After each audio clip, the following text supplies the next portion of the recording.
Assalamualaikum warahmatullahi wabarakatuh.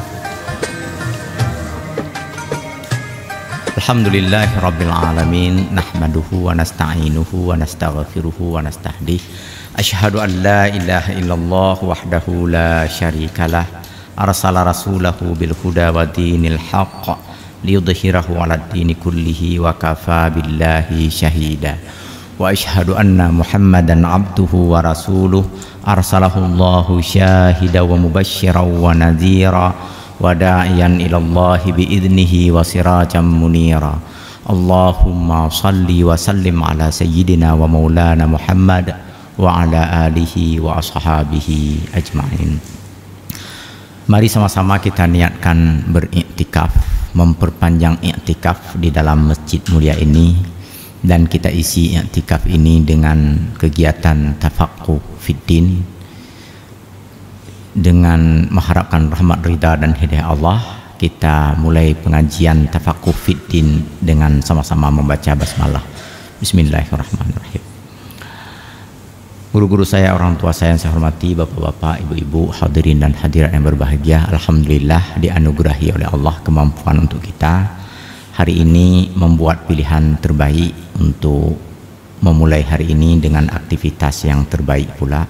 Tak ada aktivitas yang lebih baik daripada pilihan yang kita buat ini, menunaikan salat fardu subuh secara berjamaah di awal waktu, dan kita lakukan di awal hari ini. Mudah-mudahan memotivasi kita untuk menyebarkan informasi ini kepada seluruh anggota keluarga kita, putra-putri, anak cucu dan keturunan kita, sahabat dan kerabat kita, orang-orang kita kenal dan yang mengenal kita, agar bisa membuat pilihan-pilihan terbaik di awal hari-hari mereka. Tak ada pilihan yang lebih baik daripada mengawali setiap hari dengan kegiatan menunaikan salat fardu subuh secara berjamaah di awal waktu. Salawat beriring salam kita doakan semoga disampaikan kepada baginda Rasulullah sallallahu alaihi wasallam, begitu juga seluruh sahabat dan kerabat beliau, seluruh zuriat dan keturunan beliau, seluruh para aulia, syuhada, ulama, mutaqaddimin, mutaakhirin, juga untuk kita semua serta orang-orang beriman hingga akhir zaman. Bapak, ibu-ibu, hadirin dan hadirat yang dirahmati Allah, kiamat diawali oleh sejumlah tanda. Saya pernah sampaikan kepada bapak ibu yang berbahagia, ada sebuah kitab yang ditulis berkenaan dengan tanda-tanda kiamat yang beliau himpun dari sejumlah hadis yang tersebar di dalam berbagai kitab hadis, dan beliau teliti semua hadis itu adalah hadis yang sahih. Sahih artinya hadis yang benar. Lalu apa ada yang tidak benar? Tidak benar karena proses periwayatannya ada kalanya terjatuh atau dipegang, disampaikan, diriwayatkan oleh orang-orang yang tidak dapat dipercaya. Oleh karenanya maka hadis sahih itu hadis yang sejak dari Rasulullah hingga sampai ke zaman penulisan atau pembukuan hadis itu selalu berada di tangan orang-orang yang dapat dipercaya, baik dipercaya karena moralnya maupun karena intelektualnya.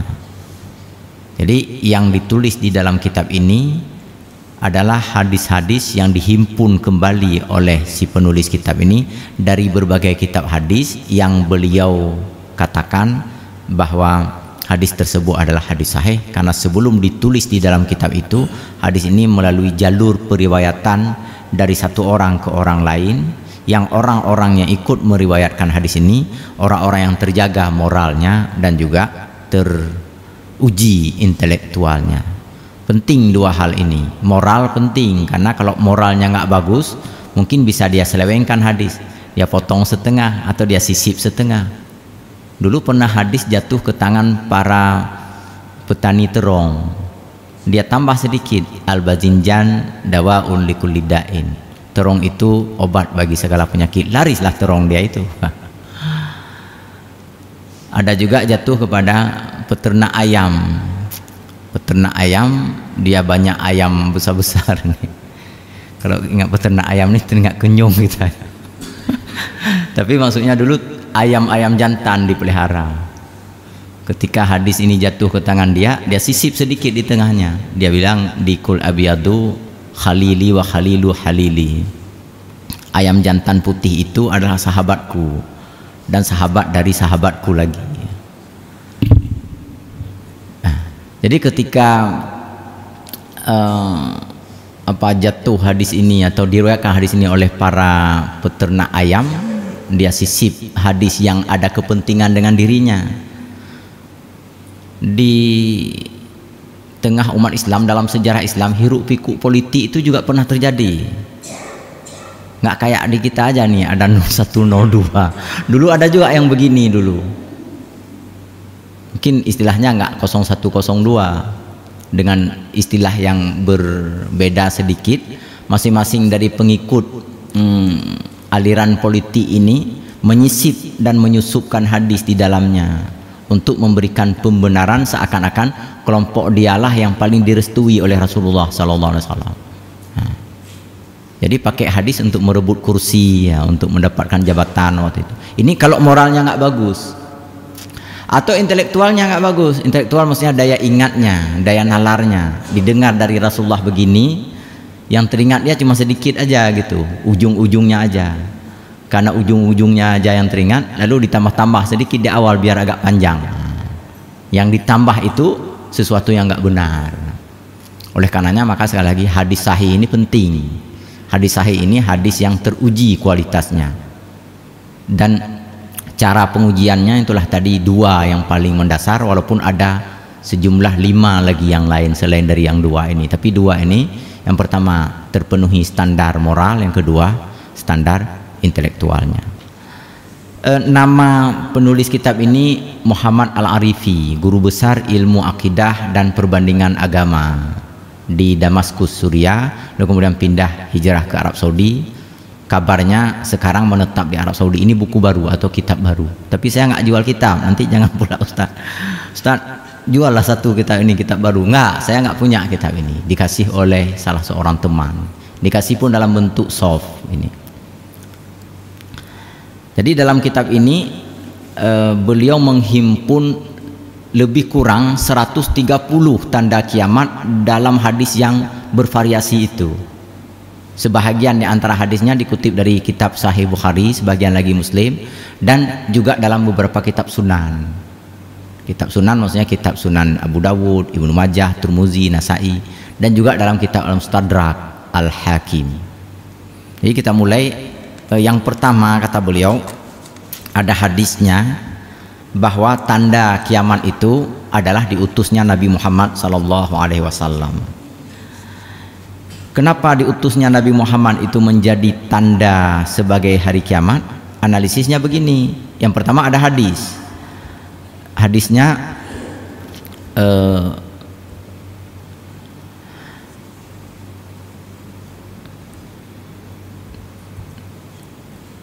bu'istu fi nasamis sa'ati, aku diutus di bibir hari kiamat. Rasulullah mengatakan aku diutus di bibir itu kan pinggiran, begitulah kira-kira, di pinggiran hari kiamat. Kemudian juga dari Sahal bin Sa'ad mengatakan raaitu Rasulullah sallallahu alaihi wasallam qala bi asbi'aihi hakadal wusta wallati tali al-ibham mu'istu was-sa'atu kahataini. Beliau katakan begini, aku diutus seperti 2 jari, aku diutus dengan hari kiamat seperti 2 jari ini. Jadi kalau ini beliau yang diutus atau ini beliau diutus, ini hari kiamat. Langsung setelah beliau diutus langsung berlanjut dengan hari kiamat. Mungkin kita mengatakan kok belum kan, sudah diutus beliau tapi kok belum hari kiamat. Maksudnya adalah setelah beliau nggak ada lagi para nabi lain, para rasul yang lain, itu maksudnya. Dulu kan diutus Nabi Nuh, ketika beliau berdakwah, dakwahnya ditolak, penolakannya secara dahsyat dan masif, lalu Allah musnahkan kan kaum itu, kaum Nabi Nuh itu dimusnahkan, diselamatkan hanya beberapa orang. Nanti setelah itu Nuh wafat, terjadi lagi penolakan-penolakan, diutus Nabi baru, Nabi Hud namanya. Ketika Hud berdakwah terjadi juga penolakan, dimusnahkan lagi. Setelah itu diutus lagi nabi baru, Nabi Salih. Itu juga begitu, terjadi penolakan. Ketika penolakan terlalu berat, dimusnahkan lagi, diutus lagi nabi-nabi yang lain, terus menerus seperti itu. Nah, ini Nabi Muhammad diutus. Setelah Nabi Muhammad diutus, seandainya terjadi penolakan sangat berat terhadap ajaran Islam, dicoba luruskan oleh para pewaris Nabi, para aulia, para ulama, para pelanjut generasi Rasulullah. Kalau terjadi penolakan juga, nggak ada lagi nabi baru. Wah, gitu. Kalau dulu enak, begitu udah selesai satu generasi, diganti lagi nabi, diganti lagi rasul. Di tengah-tengah masyarakat Bani Israel itu banyak sekali nabi-nabi diutus oleh Allah.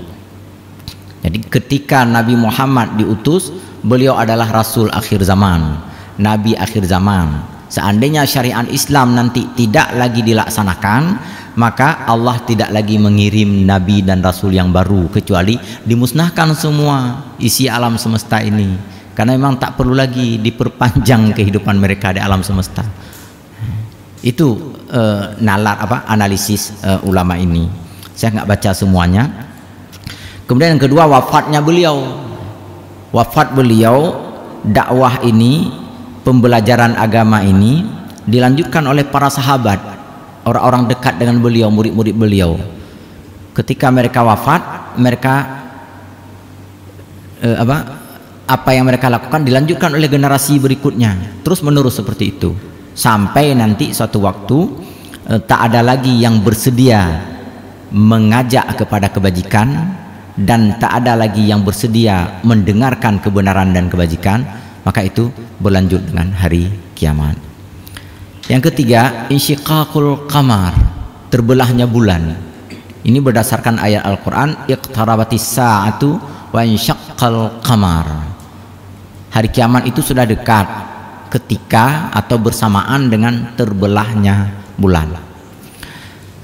Ada dua pendapat para ulama tentang terbelahnya bulan. Satu di antara pendapat dikutip oleh beliau, memang sudah terjadi dulu di masa Rasulullah, ketika Abu Jahal dan kawan-kawan menantang beliau, kalau engkau betul-betul dekat dengan Tuhan, dekat dengan pemilik alam semesta, pemilik segala-galanya, coba sekarang engkau belahlah bulan itu. Ditantang beliau di depan orang ramai, di depan tokoh-tokoh Quraisy. Setelah pertanyaan itu muncul, maka tertawalah orang, terbahak-bahak semuanya. Rasulullah waktu itu menjadi sangat kuyu, menjadi sangat tertekan, karena dilecehkan di hadapan orang yang sangat ramai. Sambil bertepuk tangan mereka mengatakan, apa juga ngaku-ngaku dekat dengan Tuhan, ngaku-ngaku Rasul Tuhan, coba minta sama Tuhan belah bulan itu. Nah, ini satu riwayat, kata beliau, Rasulullah pun berdoa waktu itu, merangkak beliau, memohon sesuatu yang sebenarnya nggak perlu, tapi karena keadaan kondisi sangat kritis, disaksikan oleh sejumlah orang-orang yang baru memeluk agama Islam, boleh jadi mereka akan berpaling semua, akan keluar semua dari agama Islam ini, dengan alasan bahwa nggak ada kesaktian apapun pada orang yang kita ikuti, nggak ada keajaiban apapun, nggak ada kelebihan apapun, sama aja dengan kita. Kalau begitu ayo kita keluar lagi dari agama ini. Ini yang paling dikhawatirkan oleh beliau. Bukan karena beliau dilecehkan, bukan karena beliau diremehkan yang menjadi masalah di sini. Yang jadi masalah adalah begitu banyak orang memeluk agama Islam yang tingkat keimanan mereka sangat beragam. Kalau nanti ditertawakan terus menerus, boleh jadi mereka akan keluar lagi dari agama Islam ini, karena nggak ada bukti sedikit pun tentang kebenaran Rasulullah sebagai seorang nabi dan Rasulullah. Merangkak beliau mendaki bukit Jabal Qubis yang dekat dengan Al-Haram itu. Sampai di sana beliau memohon kepada Allah, lalu meletakkan tangan seperti ini, dan bulan pun nampak terbelah. Secara saintis, kalau kita tanya sama ilmuwan sekarang ini, nggak ada yang percaya. Mana mungkin bisa dibelah, kan gitu kan? Kalau bulan terbelah maka akan terjadi. Itulah. Untuk masa itu berdasarkan hadis riwayat yang sahih, betul-betul Allah perlihatkan, sekurang-kurangnya Allah perlihatkan kepada semua orang yang hadir waktu itu, bulan memang terbelah. Nah, begitu. Ini suasananya kritis, diperlihatkan kepada umat manusia waktu itu. dan ini pertanda bahwa kiamat sudah dekat, kata Allah. Tapi ada lagi yang kedua, riwayat yang kedua atau pendapat yang kedua mengatakan memang akan ada nanti menjelang hari kiamat, itu memang akan ada bulan terbelah. Idas sama'um fatarat wa idal kawakibun tasarat wa idal biharu fujirat wa idal kuburu mu'sirat, idas sama'un syaqqat, dan seterusnya. Memang akan ada bulan terbelah, nampak nanti terlihat oleh manusia, dan berlanjut dengan kejadian hari kiamat. Yang keempat di dalam kitab ini inqiradus sahabatil kiram, terputusnya mata rantai para sahabat. Ada yang mengatakan bahwa maksud daripada putusnya mata rantai para sahabat ini, orang-orang yang belajar menerima ilmu dari sahabat Rasulullah sudah mulai melenceng, apa namanya, sudah mulai menggantikan sumber pengetahuan. Nah ini, jadi kalau sekarang kalau kita belajar fikih, usul fikih, selalu merujuk kepada salah satu pendapat sahabat dulu. Seaneh apapun mazhab hukum sekarang ini misalnya, tetap mengacu kepada pendapat para sahabat. Di akhir zaman, kata Rasulullah, itu sahabatku nggak lagi diambil kira, nggak lagi diambil perhitungan, nggak lagi dijadikan konsideran oleh umat akhir zaman. Mereka bahkan menghujat, menghina para sahabatku. Bapak Ibu, penghinaan terhadap Utsman bin Affan dianggap sebagai pelaku korupsi, kolusi, atau pelaku nepotisme kan banyak disebut-sebut oleh sebahagian orang. Kemudian juga tentang Ali bin Abi Thalib. Jadi ketika sahabat tak lagi mendapatkan tempat di hati umat manusia, itu bermakna akhir zaman itu sudah terjadi, sudah sangat dekat dengan hari kiamat. Yang kelima, Fathu Baitul Muqaddas, Baitul Maqdis. Baitul Muqaddas itulah Yerusalem. Itulah apa namanya, Palestina. Ini juga ada dua kali sudah terjadi penaklukan terhadap Baitul Maqdis. Pertama di zaman Umar bin Khattab, yang kedua setelah perang salib. Nanti dalam perang salib mereka rebut kembali Baitul Maqdis, dan di ujung perang salib tahun 1050-an itu direbut kembali di bawah kepemimpinan seorang pahlawan legendaris, Salahuddin Al-Ayyubi. Jadi sudah dua kali direbut Yerusalem. Setelah Perang Dunia Kedua sejak 1940-an itu direbut kembali Baitul Maqdis ini, berada di dalam penguasaan orang Inggris, lalu dihadiahi atau dihibah untuk orang-orang Israel, orang-orang Yahudi. Jadi sekarang Baitul Maqdis itu berada di dalam kekuatan dan kekuasaan orang Yahudi. Akan ada lagi nanti suatu kali penaklukan kembali Baitul Maqdis ini secara fisik, secara menyeluruh, secara politik juga akan ada itu. Itu janji Rasulullah, itu prediksi Rasulullah. Makanya kemarin ketika perang Yerusalem di bulan Ramadan antara orang-orang Palestina, pasukan pasukan Hamas itu kan tidak memenangkan kan, tidak mampu merebut Yerusalem itu secara fisik, secara politik, secara geografis. Cuma Israel khawatir mengalami kerugian, lalu mengajukan gencatan senjata itu. Ini seandainya Hamas menang betul-betul sampai Yerusalem dikuasai dan orang Yahudi terusir, nah itu sudah dekat sekali dengan hari kiamat. Jadi bagi umat Islam, tidak menangnya Hamas kemarin itu jangan dipahami sebagai kesedihan, kedukaan, kepiluan yang berkepanjangan. Itu juga bagian dari hikmah Allah yang kita belum pahami. Mungkin masih diperpanjang kehidupan di alam semesta ini. Kalau misalnya betul-betul dikuasai secara fisik, secara geografis, secara politis, betul-betul berada di bawah kekuatan dan kekuasaan umat Islam, maka Allah pun akan lanjutkan dengan tanda-tanda berikutnya, maka kiamat pun akan semakin dekat gitu.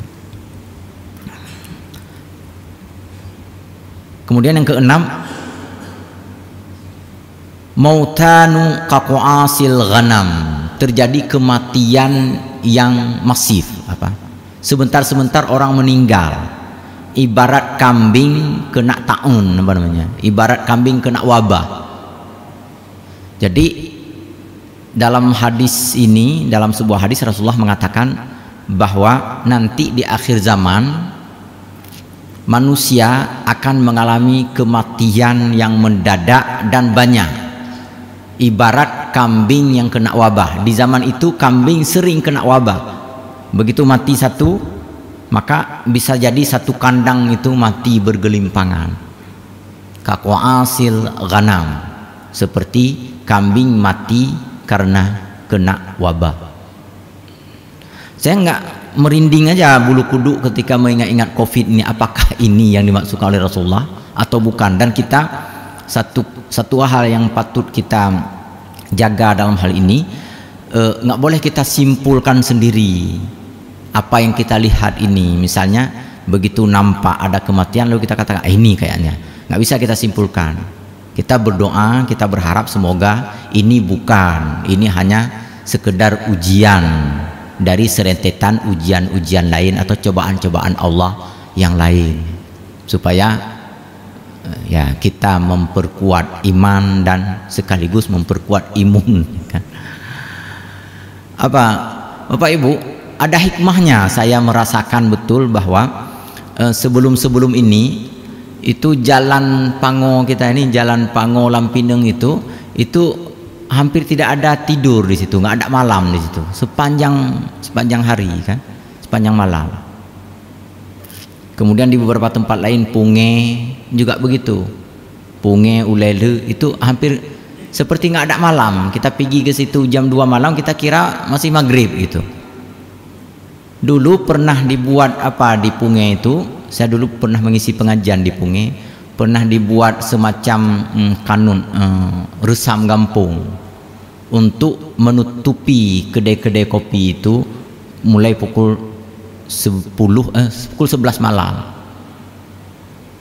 Jadi ketua Tuhaput memimpin rapat, disetujui oleh kecil, disetujui oleh anggota Tuhaput waktu itu. Entah siapa yang bocorkan info ini keluar, sedang dipersiapkan resam di Gampung di Punge itu supaya semua toko-toko terutama kedai kopi pukul 11 malam ditutup. Maka beberapa malam berikutnya terjadi upaya pembakaran terhadap rumah ketua Tuhaputnya. Coba bayangkan itu. Dari mana kita tahu itu upaya pembakaran? Sebahagian rumah terbakar, ditemukan kain yang dibalut, kain yang dipilin, yang dicelupkan ke dalam minyak tanah gitu. Ditemukan pada saat datang mobil pemadam, disiram semua, lalu ditemukan ada kain yang diputar-putar begini supaya mudah mudah membawa api atau begitulah, dicelup ke dalam minyak, diletakkan di rumah.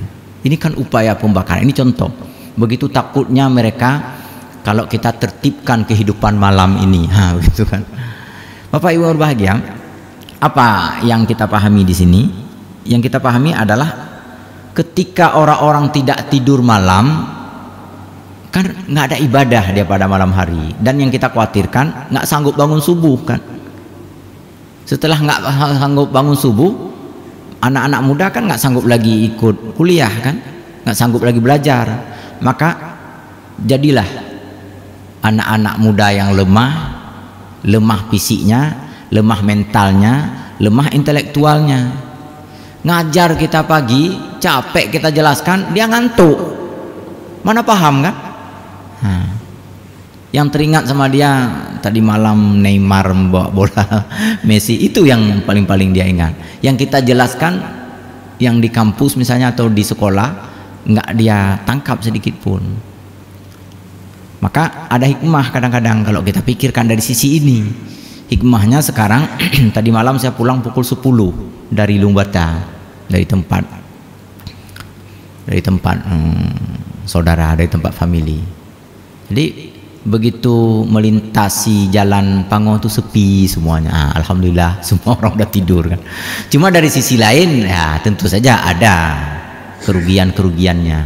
Cuma kita berharap dengan tidur cepat, badan kembali menjadi sehat, imunitas meningkat, dan besok bisa salat subuh, iman pun menguat begitu. Jadi imun meningkat, iman pun menjadi lebih kuat. Kita itu yang kita harapkan. Bapak Ibu berbahagia, sekali lagi ini prediksi Rasulullah bahwa di akhir zaman nanti akan terjadi wabah penyakit, orang-orang meninggal begitu banyak, ibarat kambing yang sedang kena wabah, satu kena di dalam satu kandang, yang lain pun ikut mati bergelimpangan. Mudah-mudahan yang terjadi pada kita bukan itu. Mudah-mudahan ini hanya cobaan Allah menguji kita supaya kita tidak sembarangan lah di dalam beraktivitas, supaya kita menjaga iman sekaligus imunitas badan kita. Baik, kita lanjutkan yang ketujuh.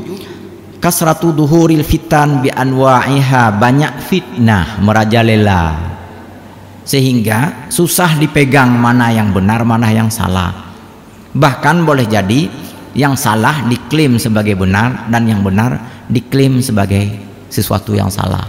Dan yang paling dikhawatirkan oleh Rasulullah adalah badiru bil a'mali fitanin kaqita'il lailil mutlami yusbihur rajulu mu'minan wa yumsi kafiran. Kalian harus segera melakukan amal saleh, memperbanyak amal saleh, karena akan datang kepada kalian suatu masa yang masa itu antara pagi dengan sore hari berbeda 180 derajat. Orang yang di pagi kita nengok dia beriman, sore tiba-tiba udah menjadi kafir. Atau di sore hari kita nengok dia masih dalam keadaan mukmin, besok pagi sudah hilang melayang imannya. Begitulah fitnahnya. Kenapa orang bisa bertukar keyakinan dalam waktu yang sangat singkat? Itu tadi karena terjadi pemutarbalikan fakta, karena fitnah merajalela sehingga nggak ada pegangan lagi seseorang. Ketika dilihat sorbannya mungkin besar, jenggotnya juga panjang, lalu orang semua berhimpun ke situ, padahal yang diajarkan aliran sesat. Dan itu pernah kita alami dulu. Pembawa-pembawa aliran sesat itu sangat diagung-agungkan, sangat dimuliakan oleh orang. Padahal yang ikut aliran sesat itu dulu pernah juga ngaji, sebelumnya pernah belajar agama, sebelumnya rajin ke masjid, tiba-tiba udah berada bersama orang-orang yang menyebarkan kesesatan. Yang lebih aneh lagi, ketika aliran sesat ini ditertibkan misalnya oleh orang-orang baik dan orang saleh, maka dia bisa menggugat, ini pelanggaran HAM. Ingatkan Pak Khalis ketika kita anggota MPU, ketika persidangan terhadap anggota Ghafatar itu, berapa orang guru besar itu membela Ghafatar itu habis-habisan. Berapa orang pakar-pakar, psikolog, antropolog yang ada di Aceh, yang mereka orang-orang taat, yang mereka sering juga berada di atas mimbar, bahkan mimbar Masjid Raya Baitur Rahman, atas dasar hak asasi manusia. Polisi tidak berhak menahan mereka katanya, padahal mereka menyebarkan paham sesat di daerah Gelumpang, di Gelumpang apa namanya, di Ulekaring mereka dirikan perkantoran mereka. Mereka sebarkan paham ini kepada anak-anak muda yang lain. Coba tengok pembelaan habis-habisan. Saya waktu itu betul-betul diingatkan berkali-kali oleh kawan-kawan di Fakultas Hukum, Ustadz jangan terlalu ekspansif, jangan terlalu bersemangat. Jelaskan saja apa yang Ustadz ketahui terkait dengan paham dan aliran sesat ini, kata teman-teman di Fakultas Hukum. Nah, itu saja saya. Jangan debat dengan orang-orang yang itu, maksudnya nanti bisa Ustadz dituduh sebagai provokator katanya. Ustadz dituduh sebagai menghasut orang untuk menangkap orang lain. Akhirnya saya pun kecut juga waktu. Oh iya ya, kalau begitu ya saya bilang aja bahwa ini ciri-ciri aliran sesat, ciri-ciri paham sesat seperti ini. Nah, kalau ada paham ini pada mereka, maka sesatlah mereka. Kalau nggak ada, ya tidak sesatlah mereka. Ternyata ada, kan? Hampir semua poin-poin yang saya sampaikan itu, kata salah seorang anggota hakim waktu itu, ini ada pada mereka ini, ciri-ciri ini. Walaupun kemarin ada guru besar ilmu Islam misalnya mengatakan penangkapan mereka itu bertentangan dengan hak asasi manusia, bertentangan dengan ajaran Islam dan sebagainya, tapi ada pada mereka. Jadi kita berhak, kata hakim ini, memberikan pandangannya. Ini Bapak Ibu bahagia. Jadi sekali lagi, akhir zaman ini fitnah merajalela. orang-orang di pagi beriman, sore boleh jadi dia telah menjadi kafir karena nggak ada pegangan. Ketika dia lihat mungkin penampilannya, ketika dia dengar mungkin pesona kalimat dan kata-katanya, lalu merun-run, beramai-ramai, berkerumun, berduyun-duyun, dia berada dalam barisan itu. Padahal boleh jadi itu membawa mereka kepada kekufuran dan kekafiran. Ini terjadi di akhir zaman. Kita lanjutkan yang ke-8, Duhurul Qunwat. Qunwat ini artinya planet, banyak sekali planet pengintai. Semua orang nanti pakai pengintai apa namanya, satu sama lain saling mengintai. Kalau sekarang mungkin negara-negara besar saling mengintai, Amerika mengintai Cina, Cina mengintai pengintai Amerika, bukan lagi mengintai Amerika. Jadi antara pengintai dengan yang diintai itu sudah saling terjadi, sehingga nggak ada rahasia lagi di kalangan umat manusia akhir zaman. Ketika rahasia tidak ada lagi antara satu sama lain, maka itu semakin dekat dengan terjadinya hari kiamat. Kita sekarang kadang-kadang bisa dideteksi, Pak, sekarang sedang berada di mana, mau pergi kemana, dan setelah sekian jam, setelah sekian tahun itu dapat dideteksi dengan pengintaian gaya baru. Ketika semua orang nanti sudah bisa diintai dan terdeteksi oleh orang lain, maka itu kiamat. Nah, karena nggak ada rahasia lagi, padahal pemilik segala rahasia adalah Allah Subhanahu wa Ta'ala.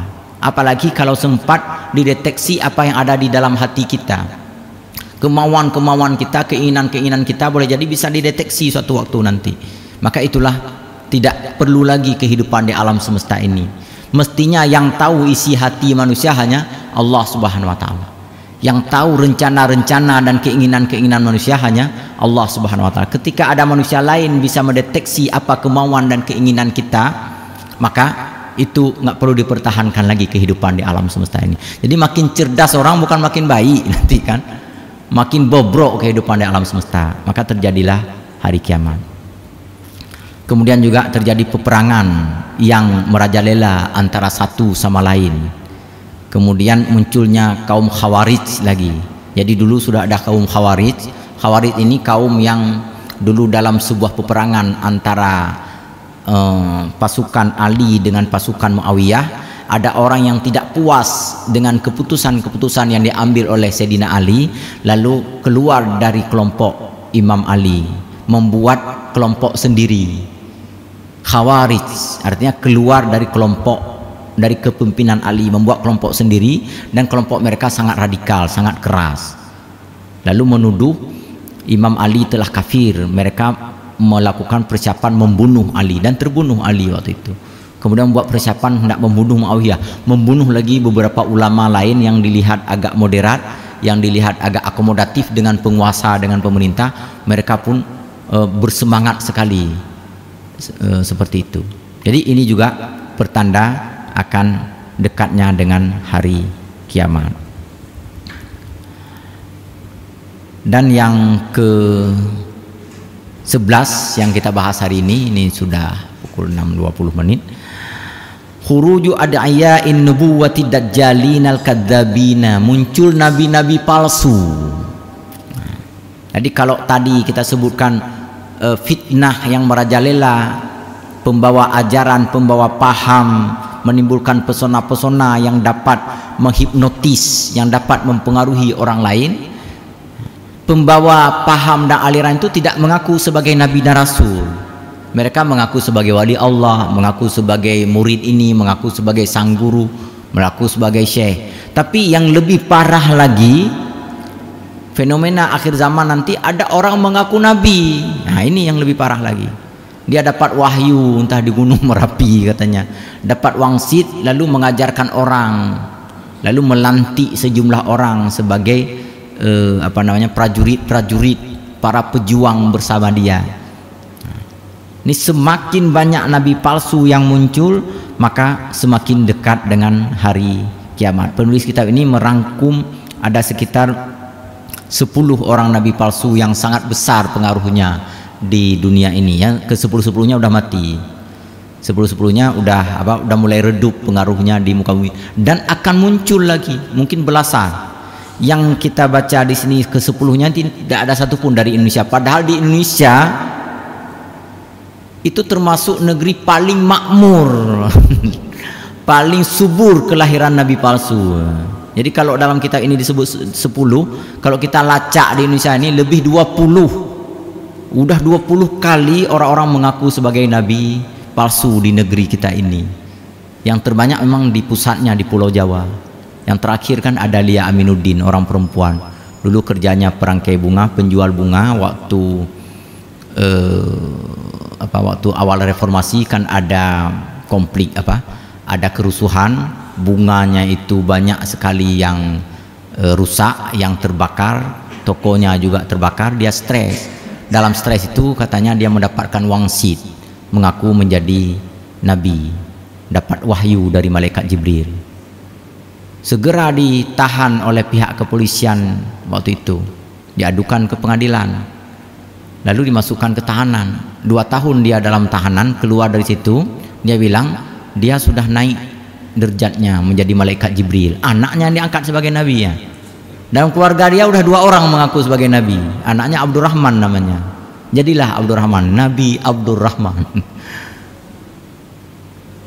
Kemudian sebelumnya ada Ahmad Musaddiq, itulah pembawa Milat Abraham yang Ghafatar itu. Juga begitu. Dia dulunya pelatih permainan bulu tangkis, karena udah jarang menang akhirnya nggak digunakan lagi sebagai pelatih. Dia kembali ke daerahnya, ke kampung halamannya di Gunung Salak. Dia mengaku mendapatkan wahyu, lalu dia menyebarkan paham ini. Yang anehnya banyak sekali para orang-orang terpelajar waktu itu ikut bersama Ahmad Musaddiq ini. Dan sampai ke Aceh waktu itu, mahasiswa-mahasiswa kita, mahasiswa cerdas-cerdas, pinter-pinter direkrut oleh mereka. Bukan karena mereka bodoh, bukan karena mahasiswa kita bodoh, justru yang cerdas direkrut. Untuk apa yang cerdas? Karena untuk kepentingan dakwah mereka ke depan gitu.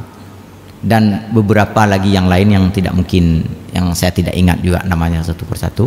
Jadi merajalelanya nabi palsu. Kemudian yang kita bahas ini nomor 12 yang terakhir adalah dalam serentetan kejadian-kejadian itu terasa aman dan tenang hidup di muka bumi. Ketika tidak ada ketakutan sedikit pun nanti pernah atau akan dialami oleh manusia akhir zaman. Kemanapun berpergian merasa aman, merasa terlindungi, maka itu pertanda akan ada bahaya yang lebih besar mengintai setelah kenyamanan dan keamanan itu. Ini kita nggak tahu nih kapan aman dan nyaman. Ada yang mengatakan sudah berlangsung. Berpergian orang sangat mudah, nggak takut siapapun lagi, perang nggak ada, orang-orang terlindungi. Dan ketika kita lengah dan lalai dengan keamanan dan kenyamanan itu, ada bahaya yang mengintai. Apa itu? Perang besar lagi setelah itu. Perang terjadi di mana-mana setelah itu. Bapak Ibu Berbahagia, ini beberapa penjelasan tentang tanda-tanda kiamat yang ditulis di dalam kitab ini sebelum terjadinya tanda yang lebih besar, yang lebih dahsyat lagi, yang 10 macam nanti akan kita bahas setelah ini. Yang 10 macam nanti itu merupakan tanda-tanda besar, mulai dari kemunculan Al-Mahdi, Dajjal, Dabbah, Ya'juj Ma'juj, kemudian matahari terbit dari barat dan seterusnya. Nanti akan kita bahas secara tersendiri pada pertemuan yang lain. Saya pikir ini dulu pembahasan kita di pagi hari ini. Sebelum saya tutup, mungkin ada yang mau ditanggapi atau mau ditanyakan dari 12 tanda yang kita sebutkan ini. Saya persilahkan dengan segala hormat. Baik, jika tidak ada, kita tutup pertemuan ini dengan sama-sama membaca hamdalah. Alhamdulillahirabbil alamin. Lebih kurang saya mohon maaf. Kepada Allah sama-sama kita mohon ampun. Astaghfirullah li wa lakum.